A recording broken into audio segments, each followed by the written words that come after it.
books publishing and book endeavors, the imprints of her company, Authentic Endeavors Publishing. Whether written or spoken, Teresa strives to encourage and inspire meaningful conversations that make a difference.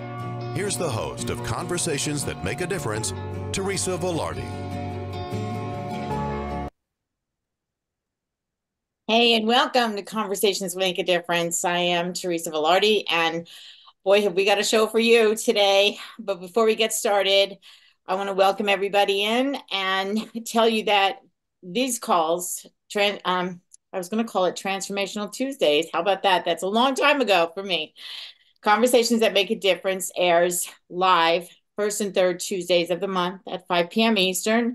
And you can watch the shows on each Tuesday, 5 a.m. and 5 p.m. And you can go to dreamvision7radionetwork.com and look at the archives there and watch the shows there. You can watch in YouTube. You can play it on your mobile devices, in your car, and you can even ask Alexa to play Dream Vision 7 Radio Network. So today we have three guests with us, and we are going to be talking about trisomy and what's going on with these organizations that are helping to bring awareness and some help to families who have children who have trisomy illnesses. But before we get started, we usually start with a prayer. So let's say the serenity prayer. God, grant me the serenity to accept the things I cannot change, courage to change the things I can, and the wisdom to know the difference. And it is by God's grace that we are fabulous, blessed, and highly favored, living in our greatness, using our gifts and talents, making a difference in the lives of others with passion and purpose, and all of God's great universe is conspiring in our favor. And together we say, Amen. So I want to welcome a couple of people from an organization called SOFT. I'm going to welcome Barb and Chris. Barb, I'm not going to attempt your last name. You're going to have to tell it to me. But you're in upstate New York, and you and your husband are parents of two. Your daughter, Stacy, was the second oldest living child with trisomy 18, living in the United States and survived almost 37 years. You made it your career to fight for the rights of medically fragile children and their families. And you are the president of SOFT for over 30 years. Welcome to Conversations That Make a Difference. It's so good to have you here. You're welcome. Chris is a founding parent, and you are in Arizona. You and your husband are parents of 6 wonderful children. Your second child, Carrie Deanne, was born with trisomy 18. She lived lovingly and beautifully for 10 years. And you are founding parents of SOFT since 1981. And you have been continually involved with this organization as permanent board members and serve on various committees. You're dedicated to supporting families on their trisomy journey. Ladies, welcome. Amanda Gust, and she's kind of in the dark there. She's got a bunch of children she's taking care of right now. She's the co-founder and president of Born Abel, a nonprofit dedicated to reclaiming the worth and value of babies and children with complex medical conditions. And through the inclusive children's series, Born Abel, Amanda and her husband, John, have 5 beautiful children. And when she's not busy fighting to change the world, she's likely to be the loudest mom on the bleachers at their hockey, soccer, and softball games. So welcome, ladies. I'm very excited to have this conversation with you because the world needs to know about children who have survived something called trisomy. And there are several different types of trisomy. So Barb, I'm going to go to you first. And I'm going to ask you to tell me, for people who don't know what this is, what we're talking about, can you give a definition for the audience? I mean, I think the thing that people are most used to hearing is Down syndrome. And Down syndrome is trisomy 21.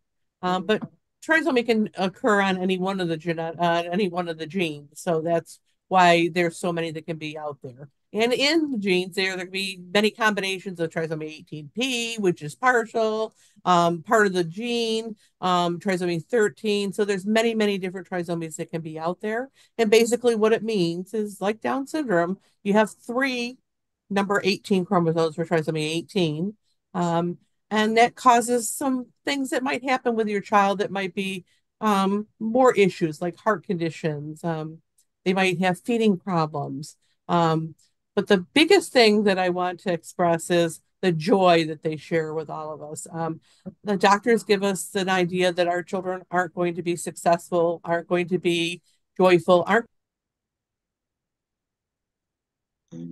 others to understand. That Stacy was a joy of our life, and we miss her every day. But she really changed our life for the better. As hard of a struggle as it was, she definitely made our life better. So now you said she lived to be almost 37 years old. Yeah, she was 3 weeks short of her 37th birthday. And the last couple of years were more of a struggle. And we were in and out of the hospital more. So we kind of felt like she was getting a little tired. But before that, she went on 5 cruises. She traveled the country. She's She breathing. was in a place that had a palm tree. She knew she was where she wanted to be. Take her to those warm beaches, Arizona, Florida, wherever, or the Caribbean. She loved the Caribbean. So Awesome. show her a palm tree. She knew where she was. That's quite a different conversation than what the narrative is today. And Chris, your daughter lived to be 10 years old. Can you talk a little bit? I call these ladies angel moms. They call themselves angel moms also because once the children leave this planet, they become little angels in our lives. They are angels in our lives when they're here, and they become angels on the other side when they go home to heaven. So you want to talk a little bit about your daughter and the trisomy she had? Thank you. Yes, our daughter Carrie was born in 1977 with trisomy 18. And at that time, we didn't even know how to say it, let alone spell it. But we became genetically adept very, very quickly. And she, as you say, was an angel. We felt very blessed to have her. She was able to leave the hospital in less than a day because in 77, they did not know how to support her, what to do for her. She wasn't on oxygen. And so we were able to, as they said, take her home and enjoy her till she died over the weekend. If she lived, we were to bring her back on a Monday and see the geneticist. Well, she not only lived the weekend, we learned how to gavage feed and to do a number of other things. And from there, she actually grew, developed, smiled, responded, and became what I called a valuable family member. We were very, very blessed because she was not hospitalized very often. And she lived really a very contented, happy, and what I would have called, like Barb said, I think she lived a productive life because she influenced everyone around her. And she influenced us to want to reach out and meet others. Because she survived longer than was expected, we had no information and we wanted to gain information. How do we take the next step? What do we do if she lives? How do we help her in a life journey as they were preparing for us to live without her? We were trying to prepare ourselves to live with her. Yeah. And what did that look like? Yeah. So this month and that's beautiful. I think that the medical industry today is still having parents preparing to live without their children. And really what, as parents, you want to do is to be able to spend time and have a life with your children that you bring into this world. What does Trisomy Awareness Month mean to you? Now, March is Trisomy Awareness Month, and there are specific days, I think, through the month that are honoring the different trisomy numbers, if you will. And the from my understanding and what you just said, and what I've read throughout this process, because as you know, my heart is near and dear to the organization that Amanda represents, Born Abel. Trisomy 18 is there is an extra chromosome on the 18th rung of the chromosome of the DNA ladder. 13 is on the 13th rung, and 21, which is Down syndrome, is on the 21st. Now I know Down syndrome day is the 21st of this month. Are there specific days for the other two? And are there more than three? There are. There's Trisomy 18, which we celebrate on the 18th. I mean, we celebrate the kids every day of the month. This is their month to shine. This is our month to help them shine. So that's what we try to do. But Trisomy 18 is the 18th. Trisomy 13th is the 13th. Anything to do with any one of the chromosomes. So we started on the first with whatever child, and generally it's not a trisomy there. And like we also look at trisomy 9P generally, because generally with a full trisomy they don't live. And we go through the whole month to celebrate the children and the age. That's off, and that's awesome. We're holding in there are chromosome disorders with every chromosome, so that's why each day represents. But we don't have 31 chromosomes; right. We have 23. Right. So soft is also for trisomy 18, 13, and related disorders. And that's because there are different, as Barb had mentioned, there are different conditions that are resulted from chromosome disorders that aren't as straightforward. So Down syndrome being the most common, trisomy 18 the second, trisomy 13 the third. But as she mentioned, there are 4p minus, there's trisomy 9s, and there's a number of chromosome disorders on the 15th chromosome. Many organizations have reached out to those particular conditions, but SOFT has opened their arms and welcomed anyone with any kind of chromosome disorder. We've even had some families who've had a child with Down syndrome that have also come to us. One family, in fact, had trisomy 18 and trisomy 21. Wow. Wow. So it's not uncommon these days, and the medical industry needs to catch up and let go of, in my opinion, the narrative that they're telling these parents. So that leads me to ask you, during this particular year, there's been a lot of talk about trisomy in the news, and how is this month's awareness going to help you ladies, all of you and all of us who are advocates for these children in one way or another? What are you doing to change the narrative that's out there right now? Well, Go ahead, Barb. I mean, we've been trying to do it for years, and yes, this year has been a difficult year for us with some of the publicity that's been going on. But we continue to try and change the narrative, help the doctors understand that our children can live, and that they need to give them a little bit of hope. We're in the process of putting a prenatal book together for both trisomy 18 and 13. We hope to hit those doctors before the children are even born and let them understand beforehand that these kids can survive, and that they need to give the parents the information to help them. It's very, very hard when you're told that your child's going to be incompatible with life and that they're only going to live one day, or they may not live to birth. So it's very, very difficult for the families to deal with. We're hoping to get the information out there and allow the doctors to give the parents all the information that they Mm. I think it's important to remember that not all children, the narrative that's been going on, particularly this year with the trisomy 18 specifically, is that the information we feel is not comprehensive, nor is it completely accurate. And I think that's what we really hope is for the information to be given accurately. In our case, as in many cases, there was no intervention at birth, and our child still lived with full trisomy 18. And without enough information, parents are then set up to not know how to proceed to be the best parents they want to be.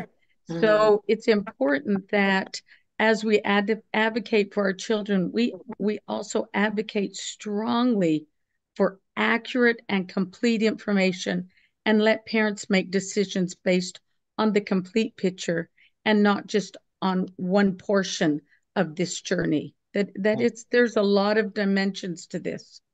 Yeah, and I'm so glad that you said that, Chris, because excuse me, I think that the conversations about these particular disorders is still evolving because medicine is learning more and more with each child that is born, I believe. At least I hope that they are. And it's not just the parents having to figure things out on their own. I mean, I know that Amanda, I'm going to go to you for a second here. You're with Born Able. You are the president of Born Able. And one of the things that you do is bring awareness to people that these children, I think joy, when you said joy, Barb, earlier, I think that is the word that is disassociated in the general population, but is embraced by parents of children who have trisomy 18 and their families and friends who care for them. Amanda, what's been your experience with this? Yeah, so when we first kind of were brainstorming the idea behind Born Able and the Born Able book series, we came up with the first book, I Am Able. And really what we wanted to showcase was what these kids are able to do, because all we could hear was what the doctors were telling us Abel would never be able to do, and all of these things that he had to overcome. And so our first book really featured a lot of trisomy 18 kids and talked about the things that they are able to do. It might just look differently than how a typical child goes about doing it. So they still like to sing and dance and play with their friends. And Caden loves to go to the beach and all of these things. And I think the really most important thing that I would have never imagined 2023 would have been the year that like every aspect of trisomy 18 took over my life, walking through the journey with my friend. And then all of a sudden, I'm the president of a organization, and trisomy 18 is, front page news everywhere across the entire country. And so I really felt it was our for such a time as this moment, because here there was people telling me that, oh, trisomy 18, they're incompatible with life. We even had really big organizations telling us that there weren't any children living with trisomy 18. And I'm like, really? Because we author books and here's a whole bunch of them. And it's just been such a great experience, not just for that community, but we go into schools, and I have 5 typical children, and I went into their schools last week and I introduced them to the Born Able book series, and I got to read to them stories about children with trisomy 18, and they were asking amazing questions. So getting the information out there, not just to parents who may potentially be impacted by trisomy 18 and a prenatal diagnosis, but also to these kids, so the typical children, so that when they come across something, it's not scary. They've already been exposed to it. Right. They already know what it is. Absolutely. And I wanted to show this is the Born Able book that Born Able created for the SOFT organization to bring awareness to trisomy. And these books are so adorable with kids, young babies, teenagers, middle school children. The illustrations are fun. Each one of these faces here represents a child who is living, not just surviving, living with trisomy 18. And I just have great joy. I get the privilege of putting these together. When they give me the information, when Amanda and Jesse give me the information and the illustrations, I help to put them together and get them out into the world. And there's not just one. There's a bunch of them. We've got the SOFT book, which we're celebrating today with these ladies. We've got Patchwork Heart. We've got Case of the Missing Belly Button, because there are other things that trisomy kids deal with, like omphalocele, and we'll talk about that in a little bit too. But there's other things, Now this month we're celebrating St. Patrick's Day and birthdays, which society today will tell you are not going to happen. But obviously there is much evidence that these children can live, live life with joy and productivity. So, I think it's important, Teresa, to also note that many of those children are now angel children, but it doesn't change the fact that their families still embrace the holidays and they still celebrate their children. And if they do have other children in their homes, their siblings celebrate their sibling who is now an angel child. So when you talk about the holidays, or throughout the year, these celebrations people have, whether they're in our hearts or in our arms, they are still continuing to be in most families' lives a valuable family member. And so their being here isn't essential in their still being celebrated. I'm so glad you said that, Chris, because, just like, there's a lot of a lot of children get cancer. A lot of children have cancer. That seems to be acceptable. That seems to be something that will get the care, the treatment, the compassion, all of the things that trisomy kids should get as well.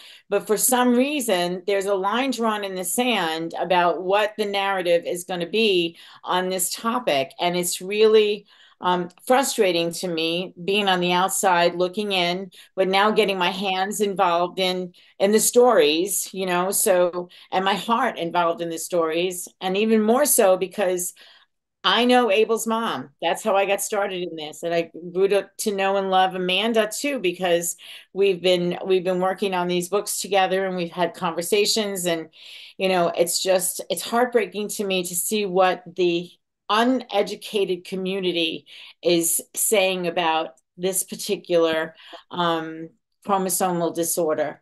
But we're going to come back and talk a little bit more about this. When we come back, I want to ask you ladies how you feel about the recent events in the news showing up about this particular topic, and what are you doing for the parents who may be calling out to you for some support through your organizations in order to be able to change that narrative. We're going to come back in just a couple of minutes. Right now, we're going to go to a break.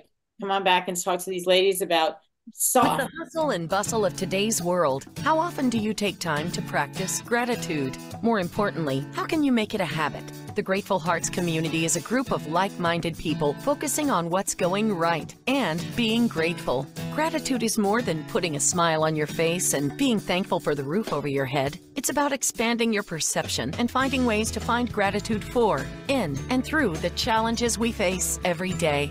Gratitude is a feeling of connection to things higher than yourself, to God, and to others. We focus on light, positivity, and connections. You make a difference. When we join our grateful hearts together, the power of community attracts more people and even more to be grateful for. Expressing gratitude and feeling grateful is infectious, so let's share it. Join our Grateful Hearts community and watch your blessings blossom. Learn more at gratefulheartscommunity.com and join the community at facebook.com/The Grateful Hearts Community. Are miracles real? Can you move from mayhem to miracles? 30 prominent authors say yes as they share their high fives and down lows of challenges, abuse, addiction, and love. Experience hope, the magic elixir of miracles, through the personal stories of New York Times bestselling authors James Redfield, Dr. Bernie Siegel, Sister Jenna, Reverend Temple Hayes, and many more. If you like bestsellers, chaos to clarity, and crappy to happy, you'll love crying and laughing through mayhem to miracles. Sacred stories of transformational hope. Available now on Amazon and in bookstores worldwide. Did you know that every word you speak matters? What you say and how you say it can make or break a relationship or shift the outcome of any situation. Are your conversations making a difference? Faith in God, gratitude, authenticity, and giving are Teresa Velardi's heart. It's in this spirit that she's focused on making a difference in the lives she's blessed to touch. Conversations That Make a Difference is now on syndicated Dream Vision 7 radio network every Tuesday at 5 a.m. and 5 p.m. Eastern Time, with live call-in shows every first and third Tuesday at 5 p.m. Eastern. This is Dream Vision 7 Radio Network, uniting mankind with universal love. Our shows are created from the heart, bringing each listener to a place of divine enlightenment. Breathe, relax, and enjoy. Let life flow. And we're back with the two ladies that are representing the organization called SOFT. Now, SOFT stands for Support Organization for Trisomy. I thought I was going to forget that. And this organization has been around for 40 years. You're muted, Chris. You're muted, Chris. Thank you. You got it. You have that first part. You had the hard part down. Thanks. Support organization for trisomy 18, 13, and related disorders. I know it's a mouthful, but as we became more familiar to geneticists and genetic counselors, then we realized we had an open door that invited more and more into the organization because we learned from each other. I'll let you get back to it. Thank you, Teresa. Well, that's good. I'm glad you gave that clarification. So, with all that being said, and the organization and the fact that you do support parents of children and children who are alive and living their lives with these disorders, how do you feel about the recent events that have been showing up in the news? And how is your organization helping to support the parents through this narrative, if you will? Do you want to bring up our go position? Ahead first. Well, we put together, it took us a while. I mean, I think it took us all aback for a while because we thought we'd been moving ahead. Mm-hmm. She keeps freezing. Felt like we were back at the beginning. At one point, it felt like we were back at the beginning and we were starting all over again. So SOFT did put a position paper together. And our biggest thing was that families, like Chris said earlier, needed the complete information given to them. They needed to make decisions with everything and understanding that children do survive also, because that's an important fact. I think that when we first took Stacey many nights crying, saying, is tomorrow going to be the last day? I can only imagine what that's like as a parent. I can only imagine. And it took. Barb, you keep freezing. Chris, I'm gonna go to you to finish some of what she's saying there so that we can get the message. I understand that, parents are like, they go to sleep at night, wonder if the child's going to be alive in the morning. It's that kind of atmosphere that you're living with when you don't know how to help them. But at the same time, the love and support is a parent's dream to be able to give that to their kids. So you want to pick up where she left off? Thank you. Regarding the events of the last few months, in particular, SOFT's position, we put out a press release because our heart went out to the family in Texas. We felt for them and we have compassion as we know that their decision, their journey was difficult for them. SOFT's position regarding that is not about their choice. It was about the information. Mm-hmm. And we wanted a complete picture given, if at all possible, to each and every family, regardless if they're prenatally diagnosed or they find out at the birth of their child. Today, vast majority are being prenatally diagnosed. But if they're only giving a small sliver of the information, families are making decisions based on a small sliver of information. Mm-hmm. What we would like to as an organization, as we always have, is we try to accumulate as much information as possible so parents can make the best decision for them, their family, that they can go into it without feeling like they come back months later and go, I didn't know. Nobody told me this side of the story. Mm-hmm. And it goes both ways. It can seem undaunting to a family that they're going to have a child that is disabled and possibly going to die very quickly. That is a profound piece of information. However, there are other sides to it as well. There are ways to learn how to be the best parent to your child for however long and to make the best decisions whether it's prenatally or at birth. We just seek strongly to change the narrative by giving families the whole picture and not just one slice of the picture.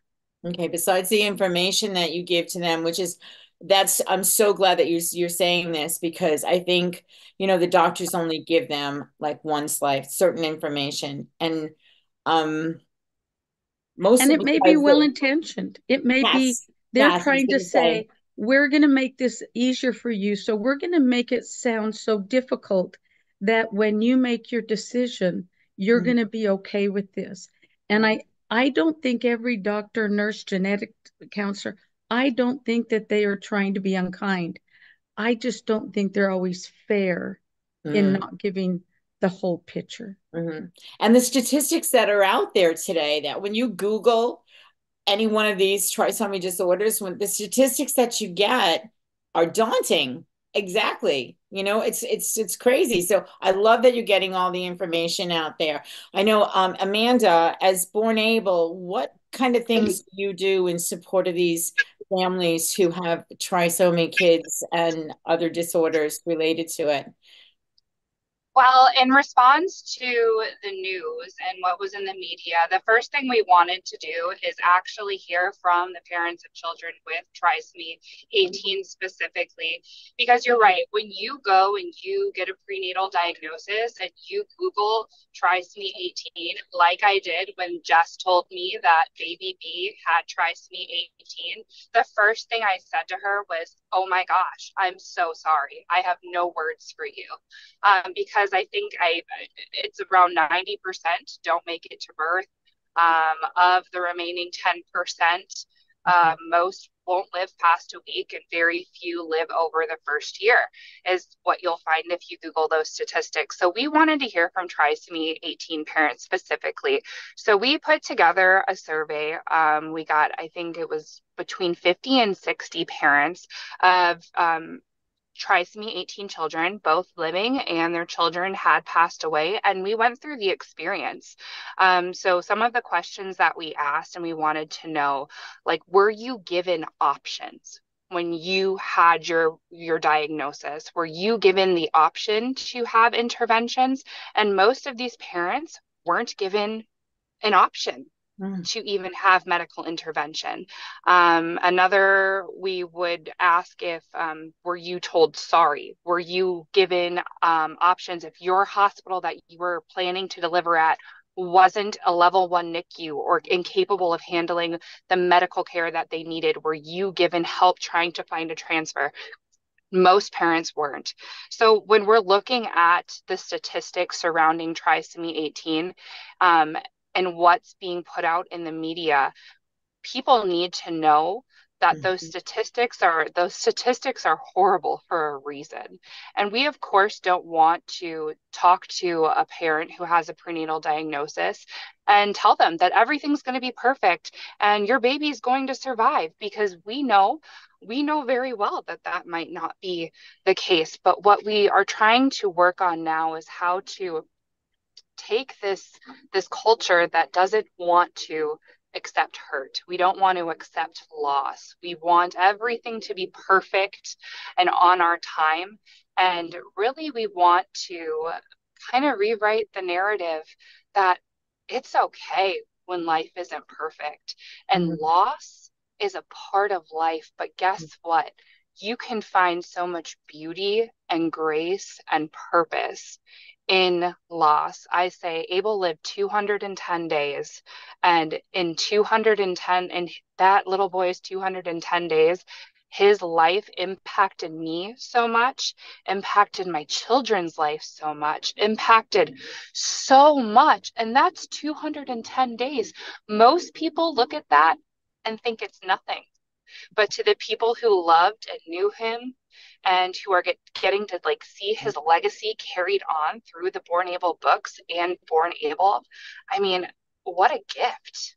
What a gift. And if that's what 210 days does, or 7 years, or 17 years, if that's the legacy you leave on earth, what a beautiful, beautiful thing.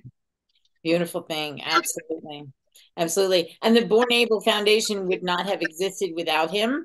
The books and the books that you're sharing with your community would not have been here without him. And so, and I truly believe, Jesse and Amanda, a lot of your purpose came through Abel's life, so Jesse particularly, I know that for certain. And I just I'm floored by when you Google the statistics, they are like, yeah, but there's a different side to it that nobody tells you, and that in the general medical community nobody tells you, that there is a possibility of life. Will it be the same as yours and mine? Not necessarily, but I'm a firm believer that God does not make mistakes, that every No. single one of these children are fearfully and wonderfully made. And Chris and Barb, with their children living 10 and 37 years respectively, can speak to that. So what do you have to say, Chris? Thank you. I think it's important that families know they're not alone. They may feel everybody's story is unique, and yet in their uniqueness, they can find that they are in a community of people who understand exactly what they're going through and feel with them and for them. So I think the isolation is what hurts my heart for families, is if they feel so alone and without information and floundering as they try to make these decisions. We as fellow parents on this trisomy journey try to let them know they're not alone, and that they are surrounded by people who, wherever their decisions, whatever walk of life, whatever happens for them, we are there and we understand and we care. And how does your organization, Barb, besides the information that you get out there to the parents so that they can have some support that way, knowing that you have you have information and maybe even services that are available to them, what exactly does SOFT organization do? Well, we try to link families together. We try and we used to have an 800 number, but we kind of gone beyond that. People want to go to the website, get their information down and dirty right then and there. They want the information and they want to go from there. So we offer that information. We do Trisomy Awareness Month every year, but Trisomy Awareness is 365 days a year, so we have to continue it all the time. One of our biggest things that we do is we have a conference in July. We'll be in Bloomington, Minnesota this year. We're excited. It'll be our first time there. And we bring the families together. And I always say it's like going to a family reunion you really want to be at, because you love the people. And many of my best friends are in SOFT at this point, more so because they understand my life. They understand what it's like and what I've been through, what I'm going is not to give people false hope, because we knew the reality. So we have to be careful of that. And I remember a family calling when Stacy was probably 12 years old, and she was in the background singing her own little song, like only our kids with trisomy 18 and trisomy 13 can do. And the mom said, "Now, how old is your daughter?" And I was very careful about that, not telling parents right away.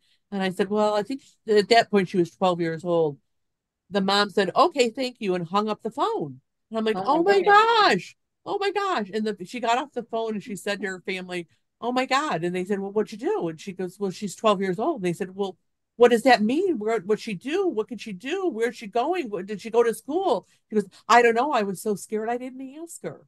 So we have to, on the other side, be just like the doctors. We have to be careful about the information we give out, because we don't want to give false hope. And I know that most children aren't going to be living to almost 37 years old like Stacy. But I don't want the families to miss the joy that I had in her life. So I have to, we all have to be careful.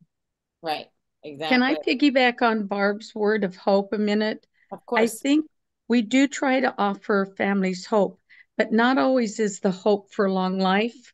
Not always is that hope that their child will live for 10 or 37 years. Sometimes families just hope for dignity. They hope for value. They hope for respect.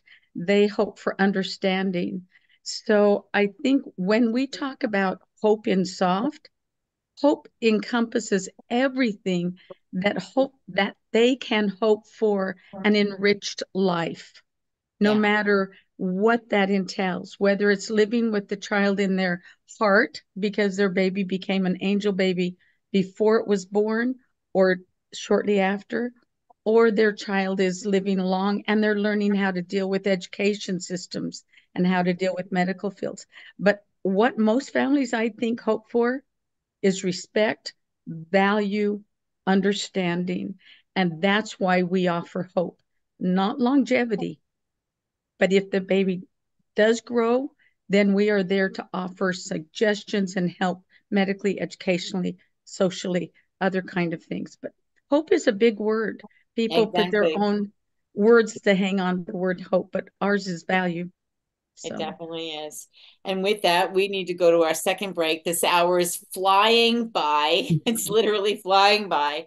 When we come back, we're going to talk a little bit more to these lovely women who are making a difference in the lives of others who are who are dealing with children and or young adults with trisomy 18, 13, and related disorders.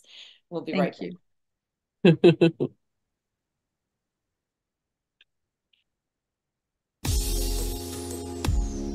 In order to be healthy and happy, there are 24 areas of your life to balance. With the All Things Wellness Wheel, you become self-empowered, allowing you to make healthier decisions about relationships, nutrition, sleep, exercise, stress, and even your value system. The All Things Wellness book series, written by Peggy Wilms and Dr. Marcus Wettstein, teaches you how to balance your wellness wheel in addition to sharing true stories from multiple contributing authors. Book 1, The Fourfold Formula, and Book 2, Win the Wellness War, We Are Responsible, are now available on Amazon. Reserve your spot now to become a published author in Book 3, Wellness GPS, Get Prepared for Success.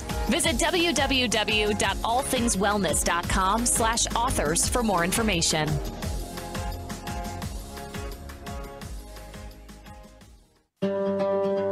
Why are we here? How can we be happy? Questions asked from millennials to boomers. Crappy to Happy, Sacred Stories of Transformational Joy answers them using true stories of grit, grace, and love. James Redfield, author of The Celestine Prophecy, wrote in the foreword, "This book is a seminar about emerging truths and offers grounded solutions through the art of the comeback." Dr. Bernie Siegel, a contributing author, wrote, "Bodies die, but spirits and consciousness survive and recycle."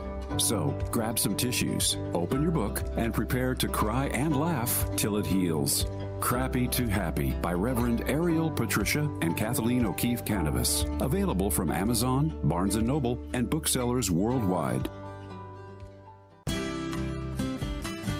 Do you have a personal story of hope or kindness to share? The Daily Gift book series, which began with a daily gift of gratitude, now available on Amazon, continues with a daily gift of hope and a daily gift of kindness. And we're looking for people just like you to share a story. Your daily gift of hope story might answer one of these questions. Is there a time when you felt hopeless and someone stepped in to change your view? Have you been an example of hope for someone else? Is hope something that you've always had? If so, how do you keep that hope alive? With hope, we have more energy and a purpose. It gets us out of bed in the morning. Daily Gift of Kindness might be your chance to talk about recognizing and spreading kindness to change the world. Practicing kindness lifts your spirit and your mood, warms your heart, and helps to navigate your way through today's challenges. Has an act of kindness from a stranger turned your day around? Have you ever paid it forward to someone or for someone?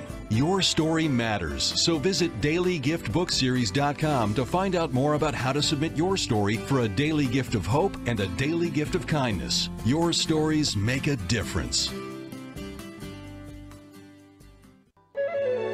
This is Dream Vision 7 Radio Network, uniting mankind with universal love.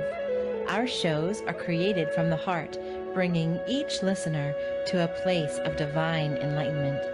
Breathe, relax, and enjoy. Let life flow.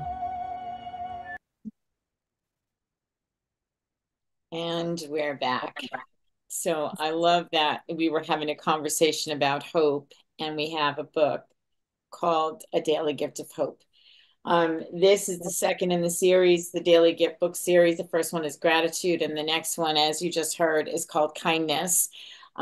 These are both available on Amazon. And Kindness, we are looking for stories, and the Daily Gift of Kindness, so you can go to dailygiftbookseries.com to see how you can participate in that book by bringing a story out into the world to share your message of kindness and hope. You can put it in there as well. So speaking of books, how do you ladies like the book? Isn't it wonderful? I Oh, agree. thank you to Jess and Amanda. Jess's gift of artistry is wonderful, and Amanda's enthusiasm. I know many of these children, and I can recognize them without looking at their names. It is just, there's Carrie on that page you're holding. Yeah. Yeah. She is. Yes. And you even made it into the book. She was, let's say, Jess was very generous and kind. Thank you. Thank you. She made me look better than I am. So both of us. You know something, what I love about the two of you and Amanda and Jess is that your hearts are huge. Your hearts are huge. And that's where I'm attracted to these kind of conversations, because I'm all about the heart. I mean, I could cry at any given moment because my heart is so full of just feelings about this topic to begin with. But you know, it's your message is amazing. Your support for families, whether their children are on earth or, you know, are now angel babies. And now angel children. Here at the last page, no matter if their angel is on earth or above, they will forever fill their special earthly family with angelic love. And that's just like, oh, get the tissues. You know, I just love it. Amanda, how has it been for you? I know you talked about going into the schools and the children learning about trisomy. How has it been for you to be so elbows deep in this conversation, and your family as well? You need to unmute. I think it really just gave me a whole different purpose in life. When I look back to what I was doing a year ago, I was being recruited for politics. Let's get you running for office here. You're so good. Like, can you talk at this thing here? And I always say that, like, God steered my path so gently that I didn't even notice I was off of it until I looked back a year later and I was like, where did that go? And I know Jess very much was the same way, where the things that we once thought were important and like took over our lives and consumed our lives aren't important anymore. And now we just have this mission that we promised Abel. You know, we promised him that we would continue what we were doing for him, and for children like him. And so to have that type of purpose in my life now, and to be doing it with Jess, my soul sister, one of the greatest friends I've ever had by my side, and to be doing it for Abel, a little boy that changed my life, and to have my life changed by all of these other amazing kids and families that I get to meet, interact with every day. It's just the most humbling experience, and I love it. Now I'm crying. You can't see me, but now you have me crying, Teresa. So. Oh my goodness. Okay, cheer fest. Let's go. Yeah. The one thing that's wonderful about the book is that they took our children, and it's so hard. We don't see our children in books. Nobody's ever asked our kids to be in books before. The disability's gone. Exactly. Our eyes anyways, but this book with Amanda and Jess and you helped put together, Teresa, these families are just so thrilled, so excited to be getting these books in the mail. And they should almost all have them by this weekend, because I've been trying to get them out as quick as we can. We thank them from the bottom of our hearts. And can I just say that this really was, I love all of our books, because I think they're all so special, and the children that we get to see in them. But the soft landing, the story the artistry in it, by far one of my favorite projects we've worked on. And to have it benefit you guys and to have it benefit the what's coming up this summer and have it be in Minnesota, our hometown where we are, just like gave us so much purpose with it. So we are so very, we feel blessed that we were able to do that for you guys. I may just have to go to Minnesota this summer. I know. Best time ever. You'll have the best time you've ever had. Oh my goodness. Yeah. So I didn't meet Abel. And I've never seen Oren face to face, and Jesse's other children. She's got several other kids, and that would be my joy to be able to come up there and meet all of you and see exactly what you do and how what I do with Amanda and Jesse benefits and lights up the community that you serve. I just would love it. So I mean, Amanda, get ready. We'll have to rent a coach bus to transport all of mine and Jesse's children, but sure. Well, you're always welcome, Teresa. We'd love to have you. That's awesome. And you're coming in from Arizona. You're in Arizona, right? Absolutely. Yeah. We started this conferences, the national or international conferences, in 1987, and we haven't missed a year. Even in COVID times, we had 2 back-to-back virtual conferences, but even then we still loved meeting people on the screen. But it is Barb's, it's a family reunion, and you meet old friends that you've never met. Somehow there's a connection, and the children who are there and their siblings, they're your kids, and you share these kids with one another. And before COVID, I'll say there would be people come up and they'd say, "Can I hold your baby?"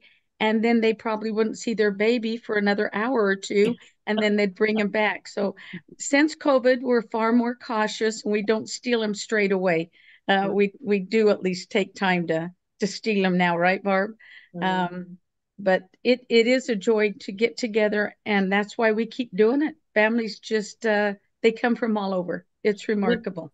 I think they're tied together by the heart. I mean, I think that when you've experienced something in whatever nature, whatever capacity you are related to or have experienced these children, as Amanda was talking about with Abel, I think that once they get in your heart, there's no turning back.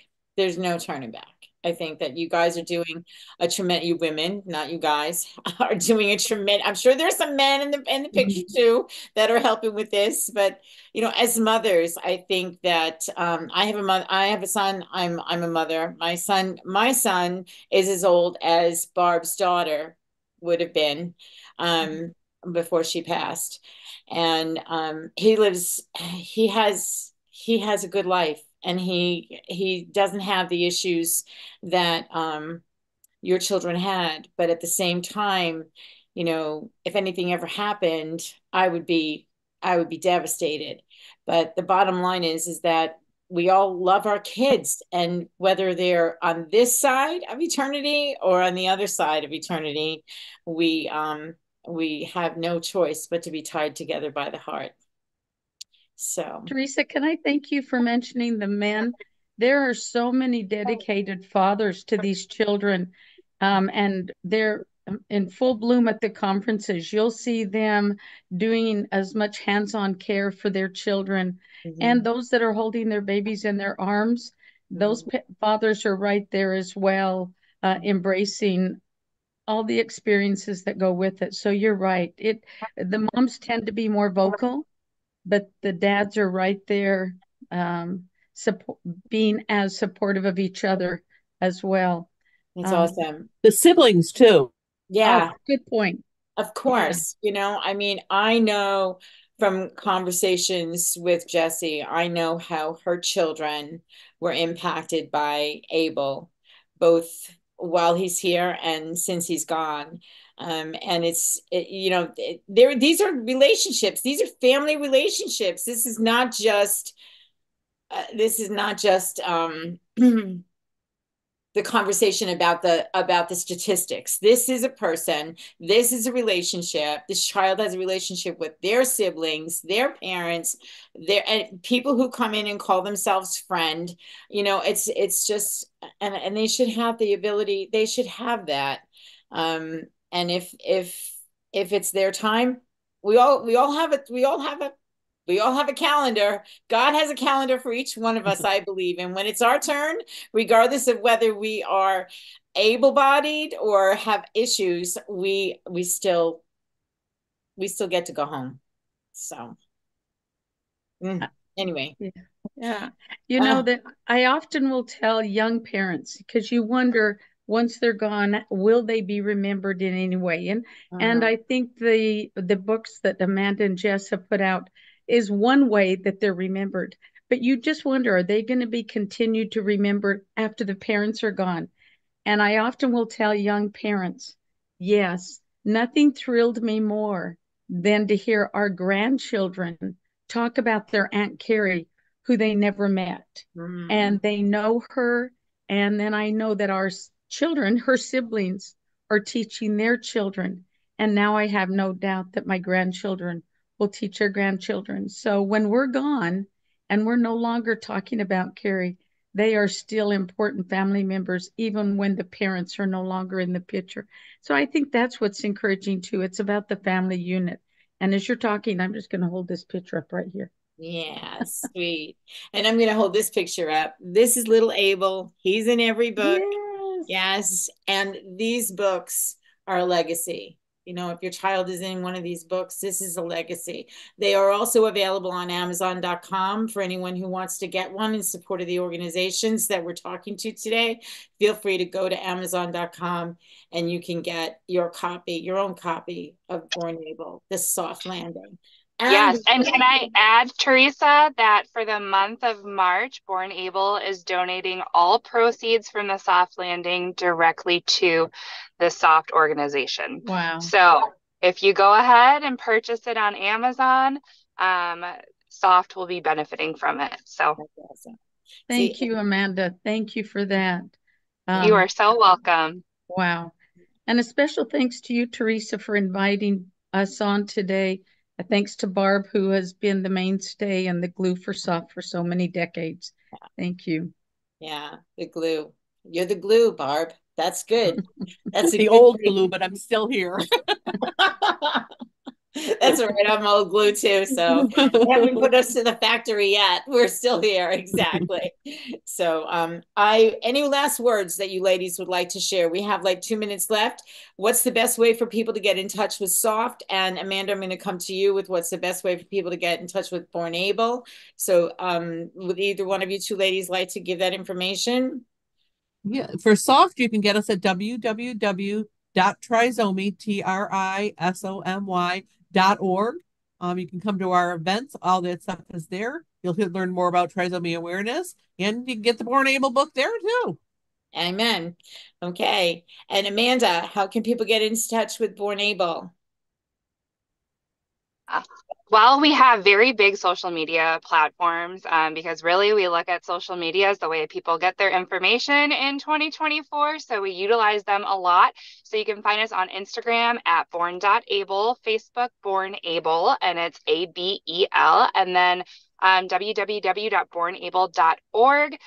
You could get in touch with me, Amanda at bornable.com or Jesse at bornable.com, and we'll be happy to answer any questions or point you in a direction of more resources. Awesome. Awesome. Ladies, you've brightened my day.